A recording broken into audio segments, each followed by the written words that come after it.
우리 지난 시간부터 16장 그 정보의 불균형에 대해서 배우고 있습니다. Asymmetric Information. 지난 시간에 우리가 이제 크게 세 가지 종류의 Asymmetric Information에 대해서 알아보고, 그 다음에 마지막으로 Asymmetric Information 문제를 어떻게 해결할 수 있는가, 우리 시그널링이라는 걸 사용해서 이제 Asymmetric Information을 어느 정도 해결할 수 있다라는 걸 이제 배우게 될 텐데, 지난 시간에 우리 레몬스 프로블럼 앤 애드버스 셀렉션 배웠고, 그 다음에 모럴 해저드까지 배웠어요. 오늘은 이제 프린시플 에이전 릴레이션십에 대해서 배울 겁니다.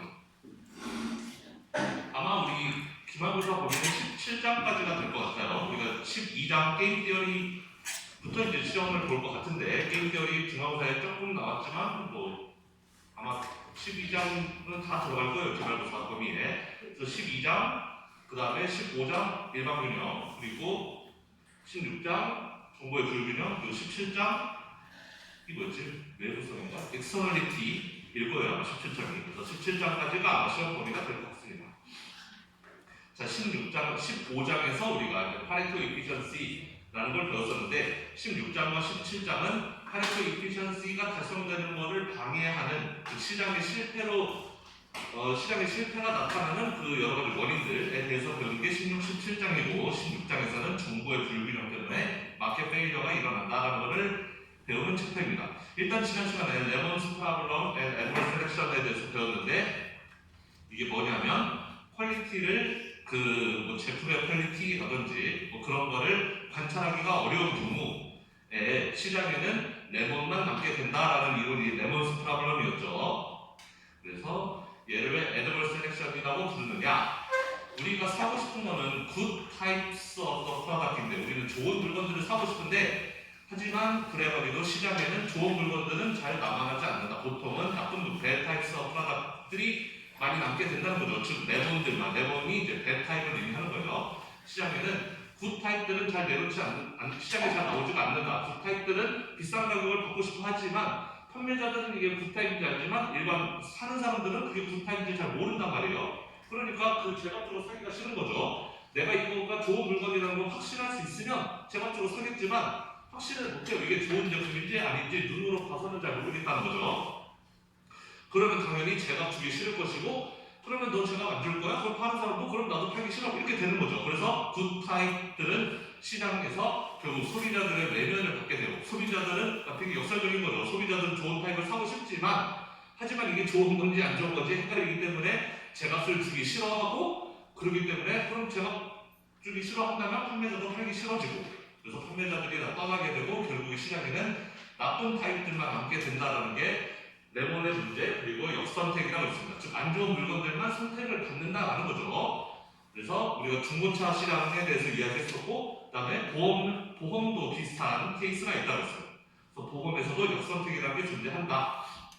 뭐냐면 보험회사에서 이제 사람들이 보험 가입을 하러 왔을 때, 예를 들어 뭐 자동차 보험이나 그러면은 보험회사 입장에서는 이 사람이 안전운전을 하는 사람이었으면 좋겠는 거죠. 사고가 잘 안 났으면 하는 거죠. 보험회사 입장에서. 왜냐면 사고 나면 보험회사가 이제 배상을 해줘야 되니까. 즉 보험회사가 이익을 보기 위해서는 운전자들이 안전운전 하는 사람이었으면 좋겠는데, 사람의 겉모습만 보고는 알기가 어렵단 말이에요. 그래서 어떤 사람이 안전운전 하는 사람인지 아니면은 뭐 운전을 험하게 하는 사람인지 알기가 어렵다.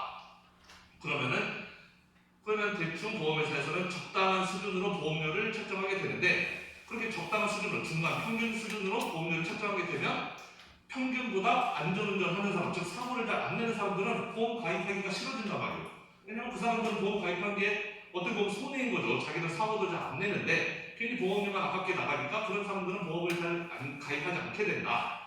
즉 보험료에서는 시장 전체 사람들의 평균적인 그 안전운전의 수준에 맞춰서 보험료를 책정했지만, 그 평균보다 안전운전하는 사람들은 보험 가입을 안 해요. 하기 싫기 때문에. 그러면 남는 사람들은 평균보다 안전운전 안 하는 사람들, 험하게 운전하는 사람들만 남게 되고, 그러면 보험회사 입장에서는 보험료를 올릴 수밖에 없는 거죠. 지금 우리 회사 보험 가입하러 온 사람들은 안전운전 하는 사람들 안 온다는 거 아니까 험하게 운전하는 사람들에 맞춰서 보험료는 올라가고, 그럼 또 그거보다는 안전하게 하는 사람들은 또 시장을 떠나고, 그래서 결국에는 보험회사에 보험 가입하러 온 사람들은 완전히 운전을 험하게 하는 사람들만 오게 될 것이고, 보험회사도 그에 걸맞게 보험료를 엄청 높일 수밖에 없다. 즉 보험회사 입장에서 고객으로 모시고 싶은 손님은 굿 타입인데 안전운전 잘하는 사람들을 모시고 싶은데 역설적이게도 보험회사가 실제로 선택하게 될 수밖에 없는 그런 고객들은 배드 타입밖에 남지 않는다는 거죠. 그 운전을 험하게 하는 사람들만 남게 된다. 그런 것이 애드버스 셀렉션이었습니다. 그리고 지난 시간에 배웠던 애드버스 셀렉션 다음에 배웠던 게 모럴 해설이었는데 도덕적 행위라고 그러죠. 한국말로는. 도덕적 행위는 뭐였냐면은 그 계약을 하고 나서 다른 그 상대방의 행동을 관찰할 수 없는 경우에 모럴 해저드가 발생한다. 그래서 역시 보험시장을 또 예로 들었어요. 보험시장은 역선택에서도 나타나고 모럴 해저드에서도 나타나는 거죠. 보험시장에서의 모럴 해저드, 도덕적 행위는 뭐냐면 만약에 내가 풀 인슈런스를 들었다. 이 보험을 내가 그러니까 완전히 다 보상해주는 100% 커버가 되는 그런 보험을 들게 된다면 그러면은 내가 운전하다가 만약에 사고가 난다 하더라도 어차피 보험회사가 다 물어준단 말이에요. 그러면은 내가 예를 들어서 안전운전 하기가 좀 귀찮다. 예를 들어서 안전운전 하기 위해서 나의 노력이 좀 들어가야 된다라고 한다면은 굳이 그 노력 안 들이고 안전운전 안 할 수도 있다는 거죠. 어차피 사고 나도 보험회사가 다 물어줄 것이기 때문에 나의 손해가 하나도 없단 말이에요. 그렇게 된다면 그게 바로 도덕적 해이라는 거죠. 약간의 노력을 들어서 안전운전 할 수 있었음에도 불구하고 그렇게 하지 않는다.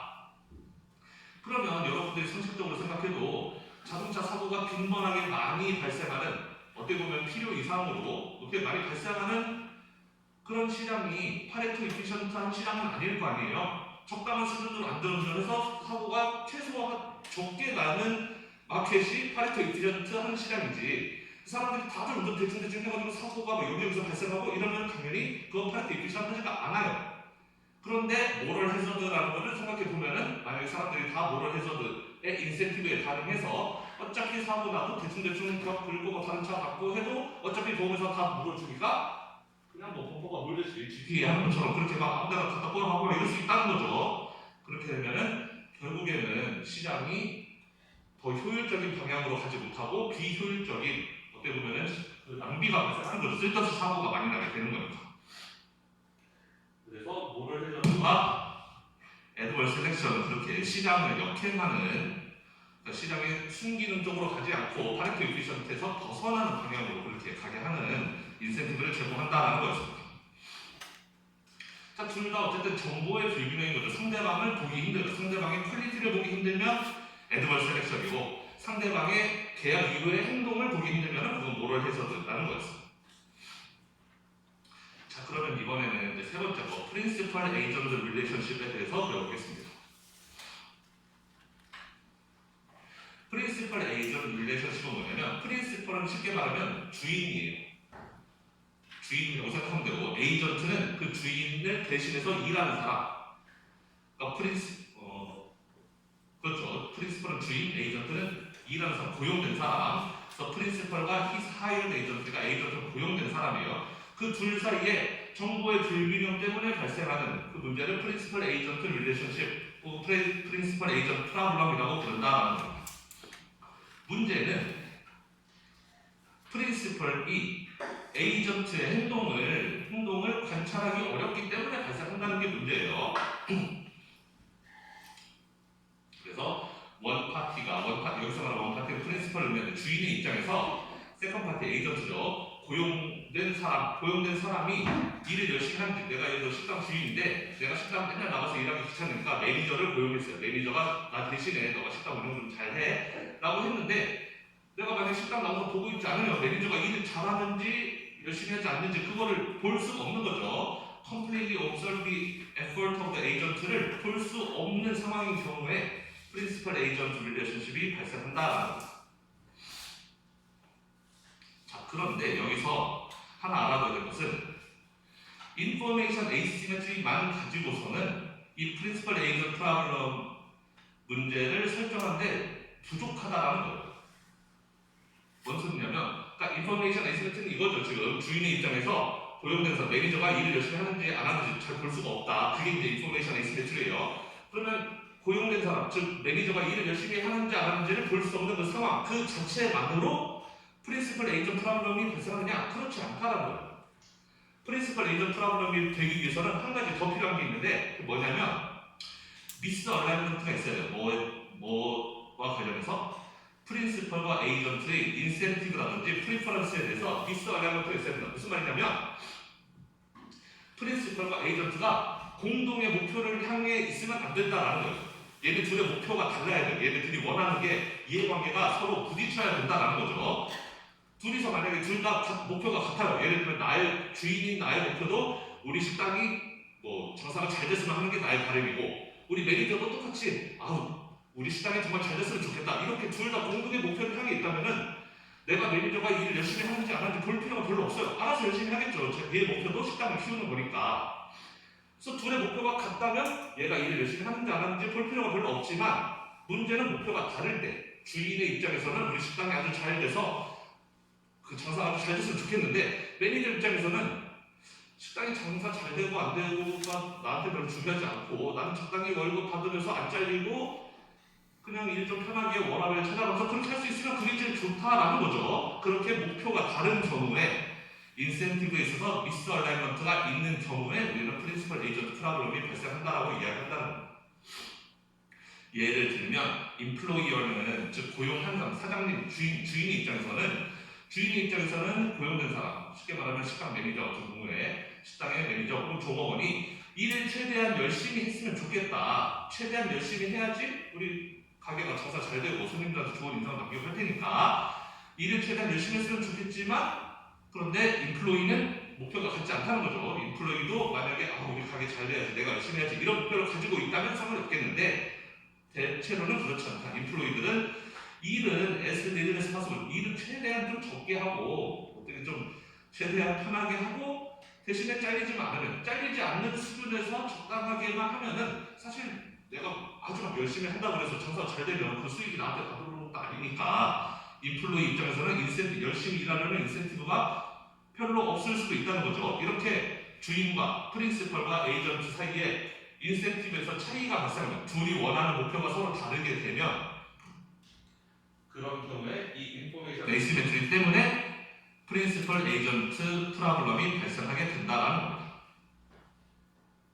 여러분들이 만약에 기업제보 제 수업을 많이 들었다면 기업제보 시작할 때 기업금융의 그 1장 시작할 때 이 프린시펄 에이전트 프로블럼에 대해서 제가 이야기를 했을 거예요. 수업을 들으셨다면 아실 텐데 그 모든 주식회사가 갖고 있는 아주 가장 큰 딜레마이자 문제점 중에 하나인 거죠. 자, 그럼 여기 예가 하나 있습니다. 자, 그래서 모바일 폰을 파는, 핸드폰 파는 몰 키오스크가 있다고 이제 생각해 보면은 그 몰 키오스크의 사장님은 셀레나예요. 사장님이 이 사람의 주인이고 키오스크를 소유하고 있는 주인이고, 근데 셀레나가 직접 그 몰에 나와서 맨날 일하기 귀찮으니까 이제 매니저를 한 명 준 거죠. 그래서 싱글 인플로이를 한 명 고용해요. 조라는 이제 그 직원을 고용해서 키오스크를 대신 보게끔 내가 내일 출근하기 귀찮으니까 일주일에 며칠은 너가 나와서 일해라 뭐 이런 겁니다. 자, 그러면 만약에 조가 일을 열심히 한다면 조는 일을 열심히 할 수도 있고 안 할 수도 있고 그 선택을 하는 거예요. 조가 열심히 할 것인가 말 것인가. 열심히 한다면 키오스크가 하루에 벌어들인 이익은 아마 80%의 확률로 $1,000를 벌 것이고, 즉 장사가 잘 될 것이고, 나머지 20%의 확률로는 일을 열심히 했지만 좀 불행하게도 장사가 안 돼서 $500만 벌게 되는 이런 결과를 낳게 될 것이다 라는 겁니다. 일을 열심히 한다. 그러면은 expected profit은 900이 되겠죠. 지금 이 얘기하고 있는 거예요. 80%의 확률로 $1,000를 벌어들일 것이고 20%의 확률로 $500를 벌어들일 테니까 그러면은 800 더하기 100이니까 900이죠. $900를 평균적으로 기대 수익으로 생각할 수 있다라는 거예요. 5일 중에 4일은 1,000원 벌고 1일은 뭐 500 번다는 거죠. 평균적으로 치면은 그러면 하루에 900번을 셉니다라는 거예요. 만약에 조가 일을 열심히 하지 않는다면, 월카를 하지 않는다면 그러면 이제 probabilities are reverse죠. 확률이 거꾸로 바뀐다는 거예요. 일을 열심히 하지 않으면 이 확률이 장사 잘 되는 확률 80%, 안 되면 망할 확률 20%였는데 이제 바뀐다는 거예요. 20% 80%로 잘 되는 확률이 20%고 열심히 안 했으니까 당연히 일을 열심히 안 했음에도 운 좋게 20% 확률로는 그냥 장사가 운 좋게 잘 될 수도 있고 하지만 대부분의 경우는 장사 잘 안 되고 그러면은 200 더하기 400이니까 600이죠. 평균적으로 조가 일을 열심히 하지 않는다면 하루에 600 정도를 평균적으로 벌어들일 것이다 라고. 자 그럼 주인인 셀레나 입장에서는 당연히 조가 일 열심히 해줬으면 좋겠죠. 일 열심히 하면은 내가 900 벌고 열심히 하면 600 버니까 900 버는 게 600 버는 것도 300 더 버니까 좋은 거죠. 셀레나 입장에서는 조가 일을 열심히 해줬으면 좋겠는데 조는 당연히 일을 열심히 하기가 싫어요. 그래서 조는 일을 열심히 하고 싶지 않아 하고 만약에 그렇게 해야 된다, 일을 열심히 해야 된다면 나한테 150달러는 더 줘라 라는 거예요. 일을 열심히 하는 대가로 내가 노력이 들어가니까 그 노력에 대한 보상으로 150은 줘야지 나는 월카를 한다는 거죠. 자, 그러면 셀레나 입장에서는 조가 일을 열심히 하면 회사가 300을 더 벌어요. 일을 열심히 안 하면 600, 열심히 하면 900, 즉 300을 더 벌 수 있는데 얘가 150만 주면 자기는 일을 열심히 하겠다는 거예요. 그러면 셀레나 입장에서는 그 얘기를 안 들어줄 이유가 없죠. 150 주고 일 열심히 하면은 매상이 300 올라가니까 그 셀레나의 한테도 이득이 되죠. 따라서 셀레나는 기쁘게 조한테 그래 그럼 내가 매일매일 150씩 더 줄 테니까 일 열심히 해 라고 그렇게 할 수 있다는 거예요. 셀레나 입장에서는 당연히 기쁘게 내가 150 더 준 대가로 얘는 300을 벌어올 테니까 당연히 그렇게 안 할 이유가 없죠. 하지만 150을 너 일 열심히 한 대가로 내가 150 더 줄게 했는데 실제로 150 받고 나서 얘가 일을 열심히 할지 안 할지는 알 수가 없다는 거예요. 왜? 볼 수가 없으니까 없을만 할 수가 없으니까 조가 일을 진짜로 열심히 하는지 안 하는지는 볼 수가 없다라는 거예요. 직접 나가서 보고 얘가 진짜 일 열심히 하면 150 더 주고 열심히 안 하면 안 주고 이랬으면 좋겠는데 그렇게는 못하는 거다. 지금 150 주고 말로만 열심히 해 라고 하고 150 주는 거죠. 그래서 조가 실제로 열심히 하는지 안 하는지 알 수가 없다. She cannot be sure. 진짜 걔가 팔로우스루 할지 안 할지 알 수가 확신할 수가 없다라는. 자 그렇다면 이 150 이렇게 주는 거 이거는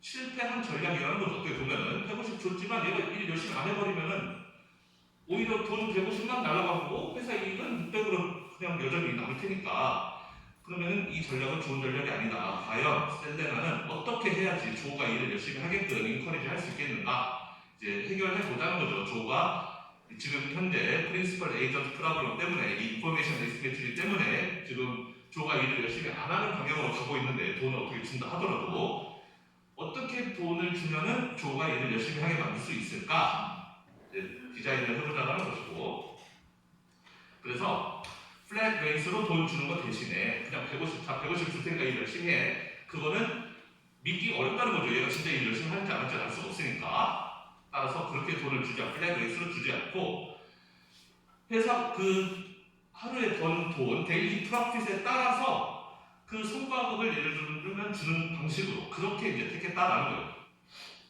그래서 뭐냐면 셀레나가 조한테 만약에 데일리 프로핏이 1000이면 그러니까 이게 장사 잘 된 날이죠. 장사 잘 된 날 1000을 벌면은 너한테 255를 주고 만약에 장사가 잘 안 되면은 빵원 성과급을 주지 않는다. 그러니까 장사 잘 된 날은 255를 더 주고 장사 잘 됐는지 안 됐는지는 그날 결산해보면 아니까 일 끝나고 나서 오늘 1000 벌었네? 그러면 255를 성과급으로 주고 오늘 장사 잘 안 됐는데 500밖에 못 벌었네? 그럼 성과급 안 주는 방식으로 이렇게 해보자라는 거예요. 자 그러면 조 입장에서는 일을 열심히 하면 80%의 확률로 나는 성과급 250원 받을 수 있고 20% 확률로 나는 성과급 못 받는 거죠. 내가 열심히 했더라도 20% 확률로 꽉 넣을 수 있으니까 즉 조 입장에서는 일을 열심히 한다면 80% 확률로 255를 받고 그리고 20%의 확률로 빵원을 받게 될 거다. 일을 열심히 한다면 그러면 0.8 곱하기 255 해보면은 얼마인가요? 204라고 나오네요. 네, 204를 벌 수가 있나 보네요. 평균적으로 조가 일을 열심히 한다면 204를 벌게 돼요. 그런데 조는 아까 일을 열심히 하기 싫어하는 애라고 그랬고 자기가 일을 열심히 할 거면은 150은 자기가 받아야 되는 애라고 그랬어요. 내가 일을 월카를 하는 것은 150만큼의 고통이 들어간다. 그러니까 204의 돈을 받지만 150만큼 나의 수고 들어간 거 생각하면 나는 54만큼의 추가적인 이익을 벌게 되는 셈인 거예요. 그렇죠. 서플러스가 54라는 거죠. 내가 평균적으로 받는 성과급은 204. 왜냐면 80%의 확률로 250원을 받고 20% 확률로 빵을 받으니까 평균적으로 204를 벌게 될 텐데 내가 들인 노력 150 그것까지 생각하면 내가 플러스 추가적으로 얻게 되는 그 돈은 54라는 거다. 만약에 근데 조가 일을 열심히 안 해요. 열심히 안 해도 근데 운 좋으면 1000달러 버는 날이 있는 거죠. 일 열심히 안 해도 20%의 확률로 1000달러를 벌 수 있어요. 그리고 1000달러 벌면은 사람은 얘가 일을 열심히 했든 안 했든 그건 안 보이니까 일단 장사가 잘 됐으면은 250원 준다는 거죠. 일을 열심히 안 했더라도 어차피 안 했는지 모르니까 80%의 확률로 장사가 안 될 테니까 빵원을 준다. 그러면은 그러니까 51이네요. 255를 5로 나누면 51이죠. 즉 조는 일을 열심히 안 해도 51을 벌 수가 있어요. 일 열심히 안 해도 운 좋게 이렇게 장사 잘 된 날이 있으니까 그날은 성과급을 받는 거죠. 일 열심히 안 했어도. 자, 어쨌든 평균적으로 51만큼의 성과급을 받을 수가 있다. 그러면 조의 입장에서 뭘 고를 거냐, 얘랑 54가 더 많으니까 54를 고른다라는 거예요. 즉 조는 일을 열심히 하는 쪽을 택할 거다라는 거죠. 일을 열심히 하면 나한테 54의 이익이 돌아오고 일을 열심히 안 하면 51의 이익이 돌아오니까 둘 중에 하나 고르라면 54를 벌 수 있는 월크하드 쪽으로 가게 된다. 즉 조의 인센티브가 일을 열심히 하는 쪽으로 가게끔 이렇게 설계되었다라는 거예요.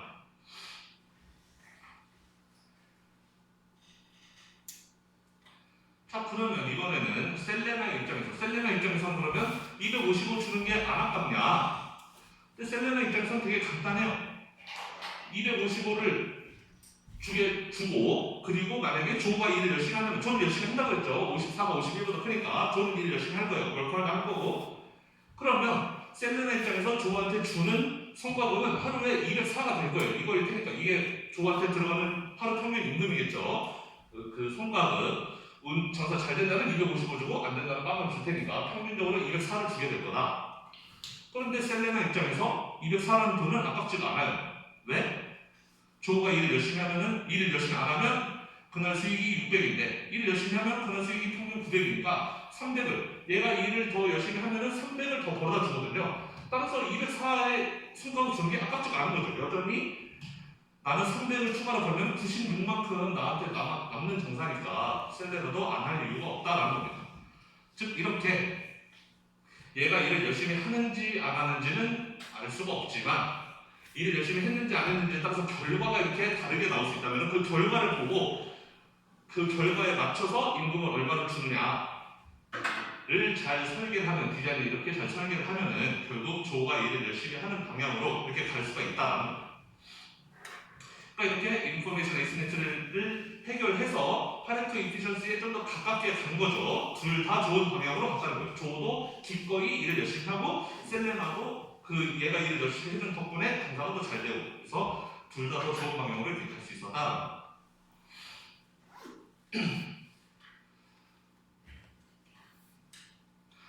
이거를 좀 더 풀어보면 이렇게도 쓸 수 있겠죠. 그럼 255를 주면 된다는 건 알았는데 그러면은 255보다 좀 덜 주면 어떻게 되느냐? 이런 것도 생각해 볼 수가 있겠죠. 뭔 소리냐면 정확하게는 얼마를 주면 조가 일을 열심히 하게끔 만들 수가 있는지 방금 255 주면 조는 일을 열심히 할 거다 그랬는데 255 말고 다른 숫자는 안 되는지 볼 수 있죠. 그러면은 우리가 조한테 그 주는 성과급, 즉 장사가 잘 된 날 주는 성과급 여기서는 255라고 했지만 우리는 그 값을 A라고 해볼까요? X라고 해볼까요? A라고 해봅시다. 그러면은 조가 일을 열심히 한다. 그러면은 0.8 곱하기 A만큼의 성과급을 받을 것이고 그 다음에 0.2 곱하기 빵만큼의 성과급을 받게 되겠죠. 이건 0이니까 쓰지 않을게요. 이제 이만큼의 성과급을 받을 것이고 조는 대신에 일을 열심히 하면 자기는 150만큼 수고를 들어야 돼요. 따라서 150만큼 깎아야지 이게 바로 조가 일을 열심히 했을 때 받게 되는 이익인 거죠. 자기가 일에서 받는 성과급에서 그 일한 만큼에 대한 그 보상, 일한 만큼 그 수고가 들었을 그만큼 떼주는 거, 이것이 뭐보다 커야 되냐면은 일을 열심히 안 했을 때 얻는 보상, 일을 열심히 안 했을 때도 20%의 확률로 인센티브 받죠. 그 A라는 인센티브 받는데 이거보다 더 크면 된다라는 거예요. 이거는 일을 열심히 했을 때 조가 받는 이익, 이거는 일을 열심히 안 했을 때 조가 받는 이익. 왼쪽의 이익이 더 크다면 저는 일을 열심히 할 거고, 이쪽이 더 크다면 저는 일을 열심히 안 하겠죠. 그래서 이쪽이 커야지 저는 일을 열심히 할 거다. 그럼 0.2 넘기고 150 넘기면 0.6 곱하기 A가 150보다 커야 된다라는 거니까, 즉 A는 250보다만 크면 된다라는 거예요. 이 문제에서도 255라고 나왔었죠. 즉 250보다만 많이 주면, 즉 인센티브를 250보다 만약에 적게 준다. 너 오늘 청사 잘 됐으면은 내가 한 180 줄게. 이런 식으로 하면 저는 일 안 할 거라는 거죠. 이쪽이 더 커져 버리니까. 그래서 250 이상은 줘야지 저는 일을 열심히 할 거다라는 것이고, 이거는 조의 인센티브죠. 조가 일을 열심히 하게끔 만들어주는 인센티브를 디자인하는 게 250 이상의 성과급을 주는 거라는 것이고, 이번에 셀레나 입장을 생각해줘. 셀레나 입장에서는 이 성과급을 주는 게, 조가 일을 열심히 했을 때 그 성과급을 주는데, 그 성과급 주는 게 300을 넘어가면 안 될 거예요. 왜냐면은 조가 일을 열심히 했을 때 셀레나가 추가로 얻게 되는 이익은 300인 건데, 정사가 원래 600일 것을 900으로 만들어주는 게 조가 열심히 일하는 그 결과물이니까, 주는 돈이 300을 넘어가면 안 돼요. 내가 얻는 게 300인데 400 준다? 그러면 그거는 셀레나 입장에서 손해인 거죠. 즉 주는 돈이 300을 넘어가면 안 된다. 근데 주는 돈이 얼마? 조가 일을 열심히 했을 때 주는 돈은 0.8 곱하기 A겠죠. 80%의 확률로 A를 주는 거니까, 조가 일을 열심히 한다면 이만큼의 돈을 받게 되는 거잖아요. 조는, 즉 셀레나는 이만큼의 돈을 줘야 돼요. 이 값이 300을 넘어가면 안 되는 거죠. 이거는 셀레나의 입장인 거죠. 셀레나의 입장에서는 A는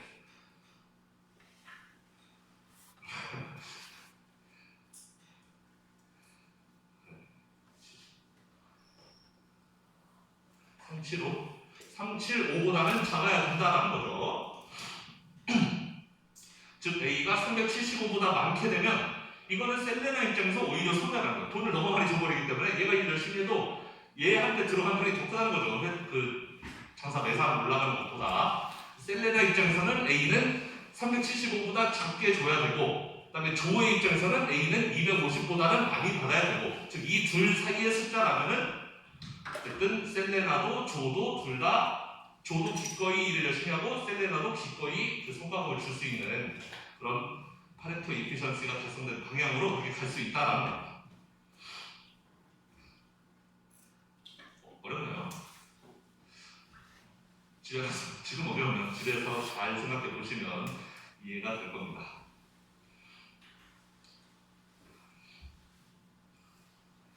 자, 그러면 우리가 이제 세 가지를 다 배웠어요. 첫 번째 레몬스 프로그램의 애드벌스 셀렉션 배웠고, 역선택 배웠고, 두 번째 오럴 해저를 배웠죠. 로버트 데이. 그다음에 세 번째 프린시펄 에이전트 프로그램.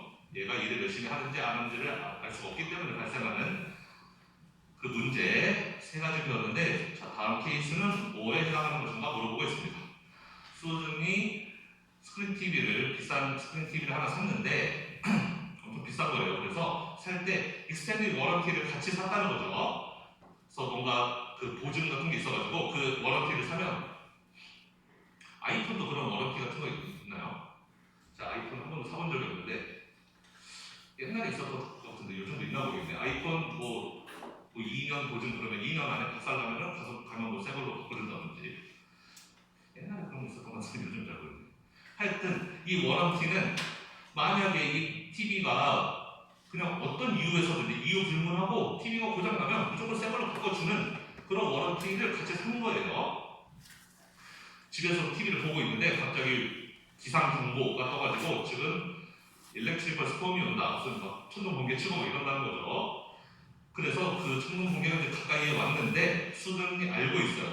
내가 지금 이거 천둥 번개 우리 집에 떨어지면 저 TV 고장난다, 고장날 가능성이 꽤 높아진다 라는 거를 알고 있어서 얘는 지금 순간적으로 TV 코드를 꼭 뽑아야 되겠다, 지금 TV 보면 안 되고 전원을 다 꺼야 되겠다 고 생각을 하지만 그렇게 생각하지만 실제로는 choose not to죠. 하지 않았다라는 거예요.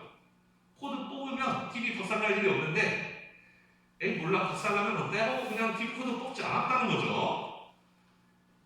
그 이유는 얘는 워런티가 있으니까 어차피 고장나면 새 걸로 바꿔줄 텐데 뭐 굳이 내가 가서 뭐 코드까지 뽑으면서 내가 TV도 못 보고 그래야 되나? 라는 생각에 어쨌든 문제를 쉽게 예방할 수 있었는데 예방하지 않았다라는 거예요. 그러면 이거는 뭐의 example인가? 다 뭐예요? 이거는 모럴 해저드겠죠. 얘가 조금만 노력해 그 코드 뽑는 정도의 노력을 했으면은 사고 안 날 수 있었는데 좀 사고 날 확률을 높이는 거죠. 마치 우리가 자동차 보험 여러분들 제주도 같은 데 가면 렌트카 빌리잖아요. 렌트카 빌릴 때 보험 뭐뭐 가입하실 거예요? 이렇게 물어본단 말이에요.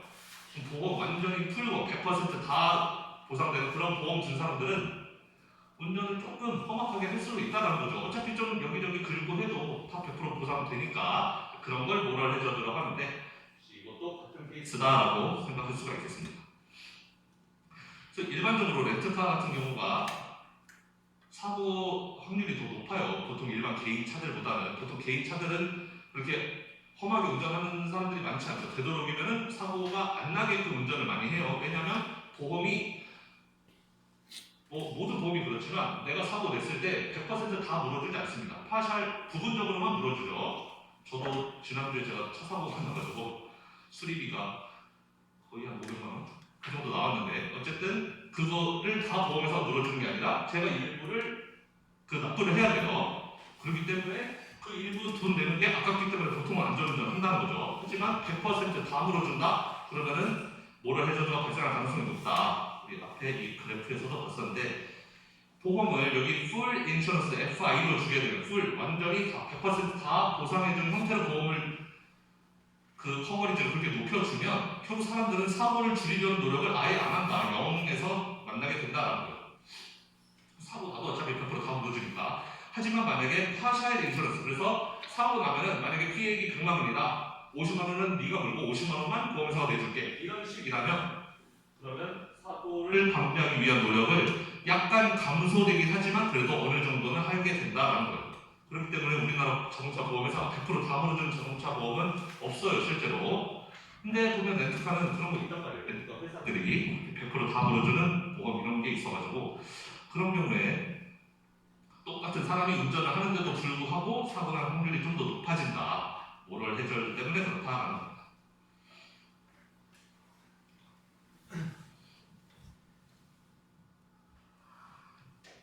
자 그러면 이번에는 그러면 이렇게 에이시메트릭 인포메이션이 있을 때 항상 문제들이 발생하는데 이거를 해결하는 방법은 없나? 에이시메트리를 해결할 수 있는 방법은 없나? 그 중 하나가 시그널링이라는 거예요. 신호를 보낸다라는 겁니다. 자, 우리 프린시플 에이전 프로그램이라든지 아니면 애드벌 셀렉션 이런 게 발생했던 이유는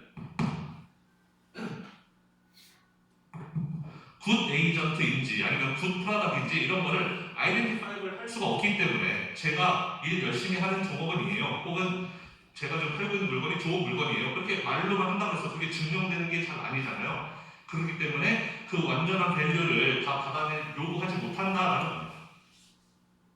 내가 일을 잘하는 사람이면은 좀 월급을 더 받을 수도 있고 일 열심히 안 하는 사람이면 월급을 덜 받을 수 있는 건데 저 일 열심히 잘하는 사람이니까 돈 더 주세요 이렇게 말해도 보통 사장님들이 잘 안 믿는다는 거죠. 봐서는 잘 모르니까. 그래서 그 풀 밸류를 요구하지 못한다라는 것이고 그런데 이 시그널링 신호라는 걸 보내게 되면 신호를 보내면 우리가 널리저블 파티가 그 비하더 파티한테 즉 정보가 있는 쪽에서 정보가 없는 쪽한테 뭔가 보이죠? 언옵저버블한 캐릭터리스틱을 알려주는 거예요. 그래서 너가 지금 나에 대해서 잘 모르는 것 같은데 그 모르는 잘 안 보이는 부분을 내가 너한테 보여줄게 신호를 쏴서 보내준다는 거죠. 그렇게 알려줌으로 해서 에이시메트릭 인포메이션이 해결될 수 있다라는 겁니다. 그래서 우리는 종종 이코노믹 액터들은 이제 경제적인 사람들은 그래서 시그널이라는 걸 통해서 퀄리티를 전달한다는 거예요. 내가 지금 팔고 있는 물건이 좋은 물건입니다.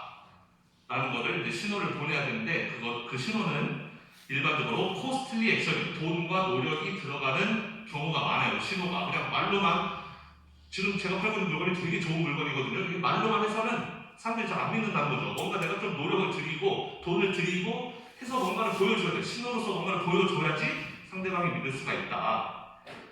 그래서 일반적으로 코스틀리 액션인 경우가 많고, 그 다음에 하이 퀄리티임을 알려주기 위한 신호를 보내려면은 그 신호는 반드시 하이 퀄리티 에이전트한테는 좀 그 노력이 덜 들어가는 신호여야 된다는 거예요. 즉, 로우 퀄리티 에이전트한테는 그 노력이 비싼 노력이고, 하지만 하이 퀄리티 에이전트에게는 그 노력이 좀 쉬운 노력이기 때문에 하이 퀄리티 에이전트는 그거를 보여줄 수가 있는 거고, 저는 하이 퀄리티예요 라는 거를 딱 보여주기가 쉽고, 로우 퀄리티는 속여야 되죠. 속여야 되니까 뭔가 돈이 많이 들고 신호를 보내기가 어렵다. 그래서 로우 퀄리티는 자발적으로 포기하게 될 수 있는 그런 경우여야지 이 시그널이 더 크레더블하게 될 수 있다라는 거. 좀 많이 헷갈린다. 자, 이 다음의 예를 보면은 좀 이해가 좀 더 될 수가 있을 것 같긴 한데, 자, 시그널링 이벤트 중에서 아주 클래식한 게 에듀케이션 교육이라는 거예요. 여기서는 이제 대학교 학위를 예를 들어서 설명하고 있습니다. 여러분들 학교 왜 다녀요? 대학교 왜 입학해서 왜 학교 다니고 있죠? 여러분들이 만약에 저는 학교에 온 이유가 공부하러 왔습니다. 저는 지식을 배우고 공부가 하고 싶어서 대학교에 왔어요. 라고 하면 아마 여러분 대부분 거짓말일 거예요. 그런 생각으로 대학 오는 사람 별로 없을 겁니다. 아마 꽤 많은 사람들은 저는 학위를 받으려고 대학에 왔어요 라고 하는 게 어쩌면 솔직한 대답일 거예요. 왜냐하면 그 학위가 뭔가를 증명해 주는 것이기 때문에 그렇죠. 학위를 받는다는 것 자체가 시그널링이라는 거예요. 나 대학 나온 사람이야. 왜 우리 타짜 영어 보면 나 이대성 여자 그런 거 있잖아요. 죄송합니다. 하여튼 그런 것처럼 이 대학교 학위라는 것 자체가 시그널이 될 수가 있다. 그래서 하이리 프로덕티브한 워커는 즉 능력이 좋은 월커라고 해보죠. 라고 한다면 당연히 사장에게 고용주에게 저 하이리 프로덕티브한 사람이에요 라고 알려주고 싶을 거 아니에요. 그래서 그게 증명이 되면은 당연히 잡 오퍼도 받을 것이고 높은 봉급도 받을 것이고 그렇게 될 텐데, 문제는 저 능력 좋은 사람이에요 라고 그렇게 심플리 텔링만 하게 되는, 그냥 말로만 저 일 되게 잘하는 사람인데요 라고 이렇게 말로만 하면 그거는 단순히 칠톡이라는 그냥 말로만 하면 그냥 싸우려 말이라는 것이죠. 뭔가 증명이 되지 않는, 그러니까 신호로서 적합하지 않다는 거예요. 그냥 말로만 하는 거는. 그런데 만약에 칼리지 디그리가 있어요. 대학교 학위가 있다. 그러면 그거는 뭔가 신호로서 작용을 할 수 있다는 거예요. 그래서 이 사람 대학교 나왔구나. 이 사람은 좀 능력이 있는 사람이구나. 라는 거를 보증해 줄 수 있는 그런 신호가 될 수 있다는 거죠. 왜냐하면 그러니까 이 시그널의 중요한 점은 로우 퀄리티인 사람이 속일 수가 없어야지 좋은 시그널인 거예요. 하이리 프로덕티브한 사람이 보내는 이 시그널이 로우 프로덕티브한 사람도 똑같이 보낼 수 있는 시그널이라면 이 시그널을 보내나 말하죠. 그런데 이 퀄리티 디그리라는 것은 하이리 프로덕티브한 사람에게는 해볼 만한 그런 일인데, 로우 프로덕티브한 사람들에게는 퀄리티 디그리라는 게 쉽지가 않은 거다. 즉 퀄리티는 쉽지 않다는 거예요. 시간도 들어가고 돈도 들어가고 그 다음에 어려운 내용들을 배우고 적용하고 이런 능력도 필요하다. 즉 대학교라는 데가 그렇게 만만치가 않다. 하이리 프로덕티브한 사람들에게는 좀 해볼 만한 도전이지만 로우 프로덕티브한 사람에게는 그게 쉽지 않은 도전이라는 거죠. 그렇기 때문에, 그런데 이제 이런 시간도 많이 들어가고 이렇게 새로운 정보를 배우고 적용하는 능력들, 이런 능력 어떻게 보면은 프로덕티비티랑 연결이 되는 그런 요인들인데, 어쨌든 그래서 이제 신용이 있는 그런 대학교에서 이제 학위를 주는 것은 그 사람의 그 졸업생의 프로덕티비티를 증명해주는 그런 신호로 작용될 수 있다라는 겁니다.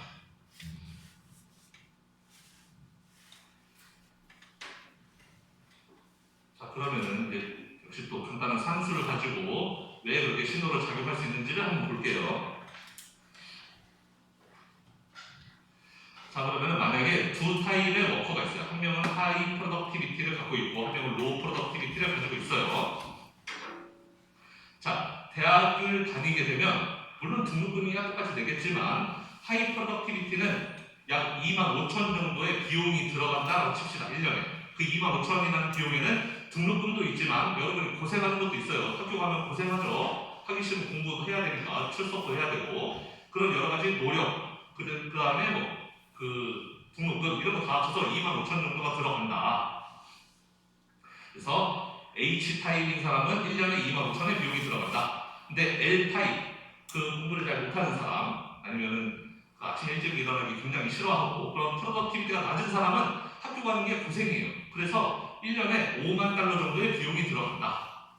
뭐 예를 들어서 장학금을 못 받아서 돈을 더 낼 수도 있고 아니면은 어쨌든 똑같은 숙제를 똑같은 과제를 해도 하이 프로덕티비티 한 사람들은 과제를 쉽게 할 수 있는데 로우 프로덕티비티는 그 과제하는데 며칠 걸리고 힘들고 그러면 그만큼 노력과 뭐 시간과 이런 게 많이 들어가니까 비용이 더 든다 그런 이야기입니다. 그래서 로우 프로덕티비티는 1년에 505만 달러가 들어간다.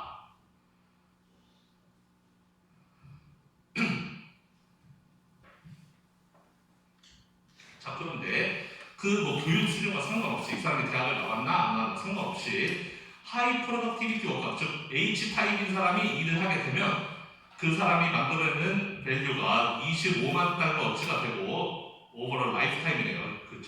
이 사람이 재직해 있는 그 기간 동안 평생 동안 25만 달러를 만들어낼 수 있고 반면에 L타입의 사람이 일을 하게 되면 그거의 절반인 12만 5천밖에 만들어내지 못한다라고 칩시다.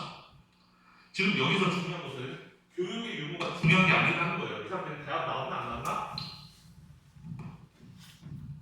그거는 중요하지 않다는 거죠. 대학을 나왔는지 안 나왔는지는 전혀 중요하지 않고 단순히 H타입인 사람은 25만을 만들어낼 수 있고 L타입인 사람은 12만 5천을 만들어낼 수 있다라고 가정해 봅시다.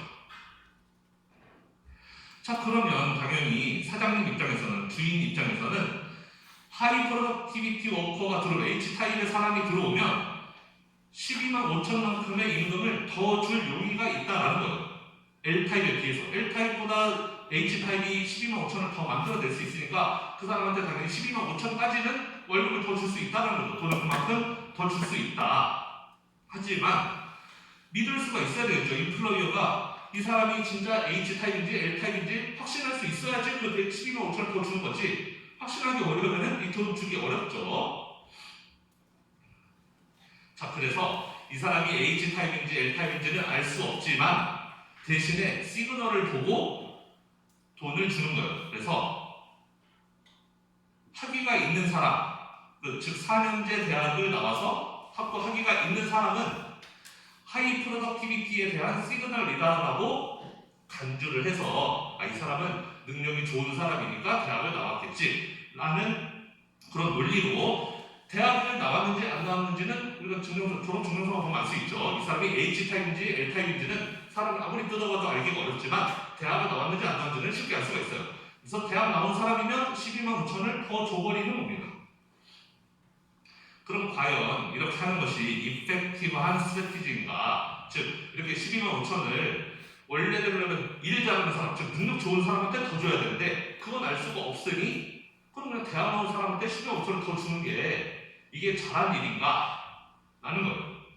이게 만약에 잘한 일이려면, 이게 만약에 효율적인, 이펙티브한 일이려면은 반드시 인센티브 컴패러를 해야 된다는 거예요. 즉, 뭔 소리냐?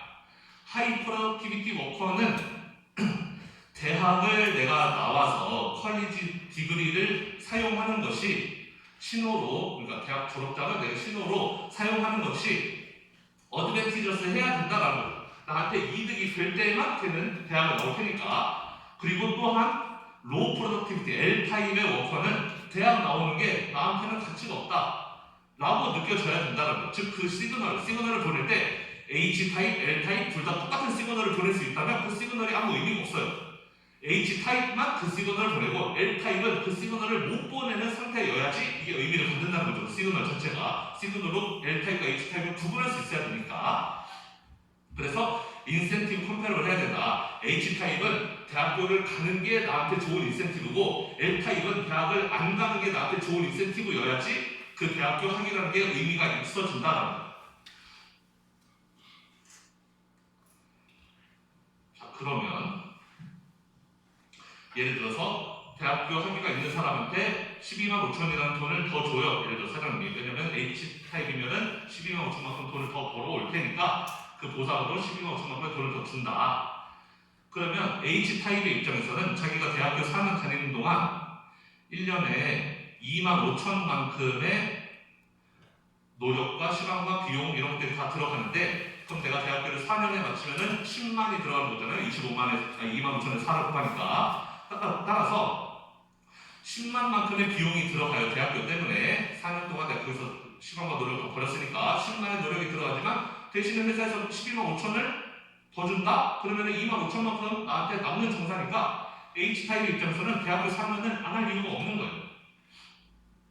대학교 4년 안 가면 시그널 못 보내고 나한테 받는 돈이 없죠. 물론 내 코스도 드는 게 없지만 받는 돈도 없기 때문에 빵인데 대학교를 나오게 되면은 그 학위가 있다는 것만으로 해서 12만 5천이라는 돈을 받을 수가 있고 물론 대학교에서 10만이라는 돈을 벌였지만 어쨌든 2만 5천은 남는 장사다. H타입은 인센티브, 대학에 갈 만한 인센티브를 갖게 된다라는 것이고 L타입은 대학을 만약에 나왔다 라고 한다면 얘도 똑같이 12만 5천 받을 거예요. L타입이지만 그래도 사장님은 얘가 L타입인지 몰라요.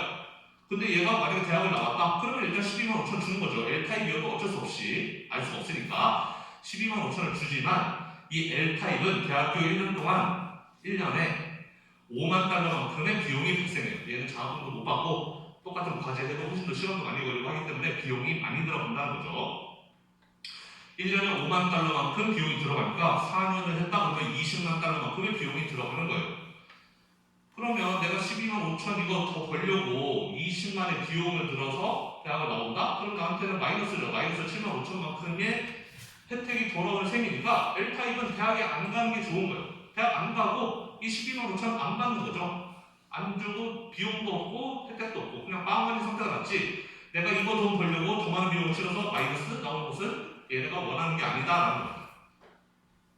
그래서 이렇게 되어야지만 인센티브 컴페어를 해야지 여기 얘처럼 이렇게 되어야지만 그 전략이 12만 5천을 주는 전략이 이펙티브한 스트래티지가 될 수 있다라는 거예요. 왜냐하면 L타입의 로우 프로덕티비티는 대학을 안 가는 선택을 할 것이기 때문에 그렇다라는 거죠. 자 그럼 여기서도 우리가 그럼 돈을 얼마 이상 줘야 되는가 이런 거를 또 해볼 수가 있겠죠. 아까 문제 풀었던 것처럼.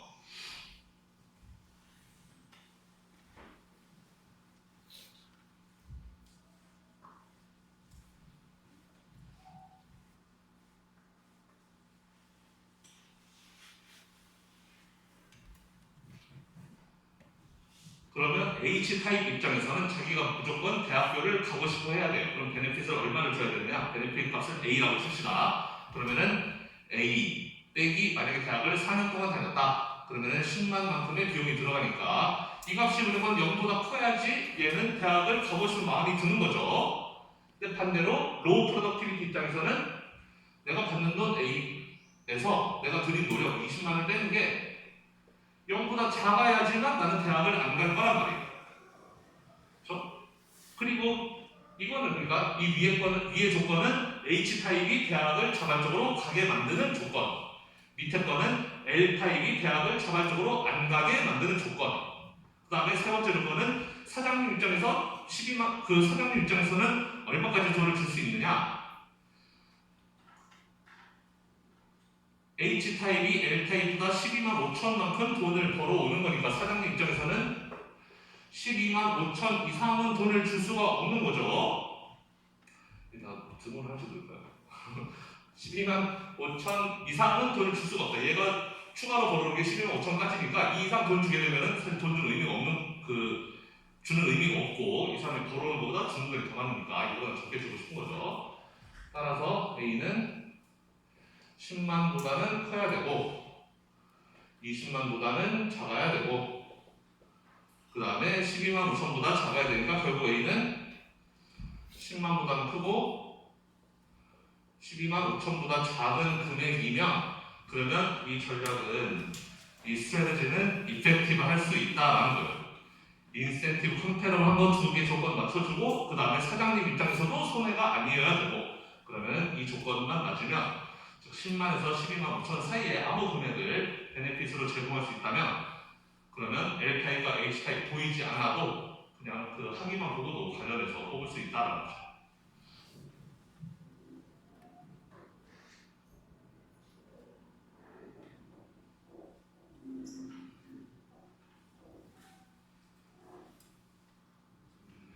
자, 이 그래프는 뭐냐면 자 그러면 H타입은 그 들어가는 비용이 1년에 25,000이라고 했고 L타입은 들어가는 비용이 1년에 5만이라고 했어요. 어떤 사람은 대학을 3년에도 끝내고 어떤 사람은 4년에 끝내고 어떤 사람은 대학을 5년, 6년 걸려서 끝내는 사람들도 있죠. 우리는 지금 4년 걸린 것만 기준으로 했어요. 4년 걸렸다고 하면은 10만 들고 4년 걸렸다고 그러면 20만 들고 4년을 기준으로 했지만 모든 사람들이 다 4년에 대학을 끝내진 않아요. 더 길게 다니는 사람도 있다는 거죠. 자 그럼 지금 이 베네핏이 12만 5천으로 고정되어 있다라고 할 때 이 H타입 입장에서는 대학교를 내가 몇 년 안에 끝내야 되느냐 이 생각을 할 수가 있단 말이에요. 왜냐면 대학을 4년에 끝낸다면 여기 4년 지금 이렇게 올라가는데 4년에 끝낸다는 코스가 딱 여기 100이 간 거죠. 10만 여기 1000이니까 100만큼의 코스가 드는데 베네핏이 125니까 오케이 베네핏이 더 커서 나는 대학을 그 4년에 끝내면은 나한테는 이득이 된다 라는 건데 만약에 대학을 6년 다녀야 돼요.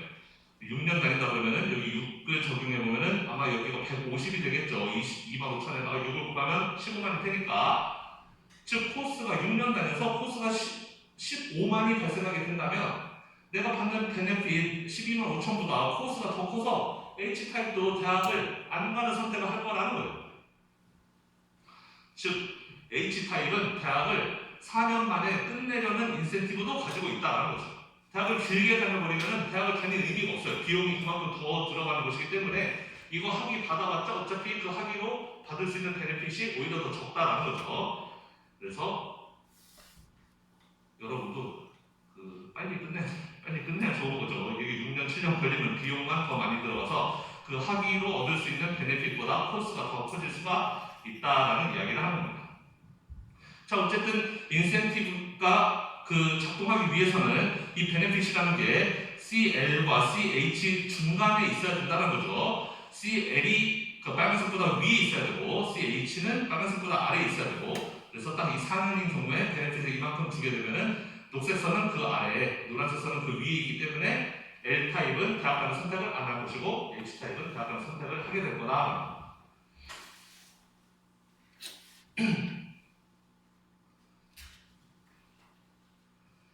자 그러면은 뭐 또 우리 주변에서 어떤 것들이 그런 시그널 신호로 작용하느냐 예를 들면은 뭐 약혼 반지 같은 게 시그널로 작용할 수 있다는 거죠. 내가 뭐 그 프로포즈를 하려고 하는데 말로만요. 예를 들어서 반지 없이 그냥 말로만 아 진짜 너랑 결혼하고 싶은데 막 이렇게 말로만 엄청 열심히 말로 이렇게 설득을 해도 상대방이 안 믿을 수 있다는 거죠. 왜냐면 다른 여자한테도 가서 똑같은 말을 그렇게 할 수가 있으니까. 그런데 약혼 반지를 엄청 비싼 걸 사와요. 근데 약혼 반지를 여러 개 사서 여러 명의 여자한테 하기 어렵잖아요. 한 명한테도 되게 비싼 건데. 따라서 이런 반지 같은 게 시그널로 적용할 수 있다. 아, 이 사람이 정말 나한테만 이렇게 해주는구나 라는 거를 확신하게 만들 수 있는 그런 신호를 적용할 수 있다는 거죠. 단순히 그냥 비싸서 좋아, 반지가 비싸니까 이뻐서 좋다 이 개념도 있겠지만 더 중요한 것은 이 정도 돈을 딴 데 가서는 쓰기 힘들 거야. 나한테밖에 못 쓸 거야 라는 이 사람은 진짜 결혼을 진지하게 생각하고 있으니까 이 정도 돈을 썼구나 라는 신호로 받아들여질 수 있다라는 거죠. 그 다음에 뭐 워런티 같은 것도 마찬가지고 예를 들어서 10년 워런티를 적용한다. 우리나라 현기차가 미국에서 10년 워런티 적용하죠. 10년 동안 고장나면 무조건 환불해주는 그런 식의 워런티를 제시하는 것도 여전히 시그널을 주는 거라는 거죠. 우리 회사 제품은 좋은 굿 퀄리티를 가진 제품이다라는 거를 그 신호로 보낸다라는 거. 우리는 자신 있으니까 이런 워런티를 한다는 거죠. 만약에 우리 회사 제품이 굿 퀄리티가 아니에요. 떨어지는 퀄리티다. 그러면 이런 워런티를 자신 있게 제시하기가 어렵다라는 거예요. 로우 퀄리티면 툭하면 사람들이 환불받으러 올 거 아니에요? 그럼 우리 회사 손해나죠. 로우 퀄리티면 이런 워런티를 자신 있게 제공할 수가 없다. 신호가 좋은 신호이려면은 굿 퀄리티만 할 수 있는 신호여야 된다. 배드 퀄리티는 할 수 없는 신호여야 되는 게 중요한데 이 워런티라는 것은 굿 퀄리티인 제품만 워런티를 할 수 있다는 거죠. 배드 퀄리티는 워런티 제공했다가 거기서 망할 수도 있으니까. 그래서 이런 게 좋은 시그널이다라는 거죠.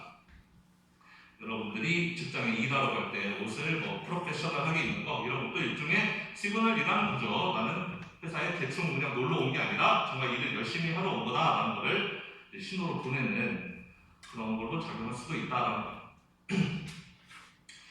그래서 퀄리티는 항상 이렇게 옵서버를 하는 게 아니기 때문에 따라서 우리가 퀄리티를 알아볼 수가 없으니까 대신에 뭘 본다? 시그널을 본다라는 거예요.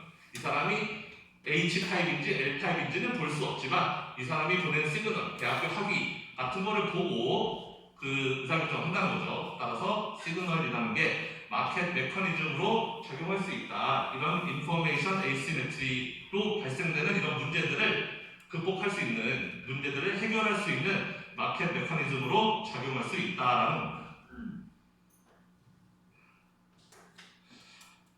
되게 빨리 끝냈네요. 저 17장을 준비했는데 올리질 않아요. 오늘 수업은 그러면 좀 일찍 끝내겠습니다. 오늘은 여기까지 하고 다음 시간에